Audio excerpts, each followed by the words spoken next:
Wherever you are on the landscape, you are part of a watershed, whether it's just a little pond that's in your backyard or it's the river that flows through the city and you maybe only drive over it when you go to work.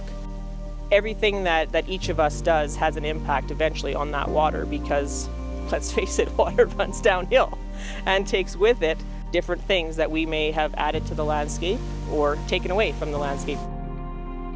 We only really have one water resource. It flows from the headwaters through to the bottom, right? And we all share that. So the real challenge is to balance the needs of multiple species, multiple land uses, right? So we have oil and gas, we have forestry, we have agriculture, we have fish, we have recreationalists, but this is also where you're drinking water from. And wherever you are getting water from somewhere. So let's talk about source water. How do you manage those things upstream of you so that you have the water you need, of the quality you need?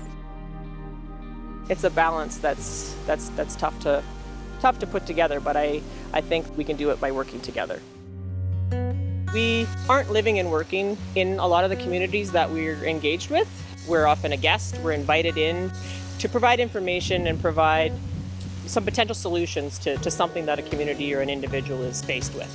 And so having relationships with local producer champions or people that are sort of leaders in the community is really important because they can help either ignite a spark around their neighbors or can bring people together at an individual level.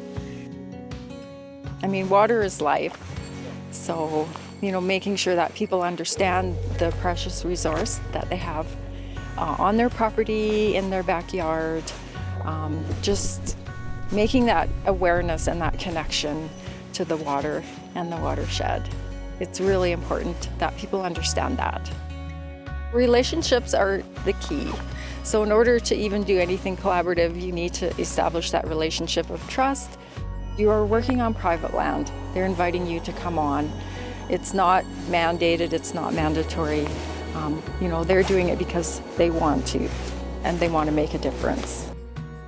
Having relationships with municipalities and counties is very important because, again, they are the ones that are working more one-on-one and more often with the producers and the communities that we've been brought in to support.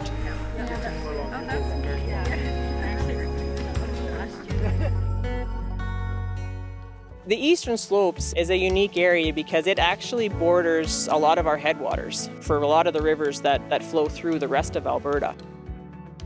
So it is the ultimate tap for the water that people downstream consume. The role of the riparian zone on the landscape is to act as a buffer and as a transition between what's going on in the uplands and what's happening out in the open water. So that area is wetter than dry, but drier than wet. It acts as a sponge because it collects water, grows different types of plants that only like to be right near water. It's a filter, it's a buffer, and it's a place to capture some of the things that, when they're on the land, are great. But once they get through and into the water, can cause problems like algae blooms and excessive nutrients.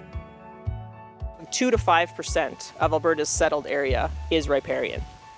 Over 80% of all of our wildlife rely on a riparian area for all or part of their life cycle. It's critical for nesting, for traveling, for protection, for obviously food, water, and shelter. When human actions start to change that, so whether it's livestock grazing or ATV trails or urban development, if we start to create more bare ground or shift the types of plants that are growing there, then the ability of that riparian area to filter and trap and slow down water starts to change because the pieces of the puzzle are no longer there to allow it to trap and store and soak in. This is the Beaverlodge River, the mighty Beaverlodge River, which used to be home of the best Arctic grayling fishing in all of Alberta.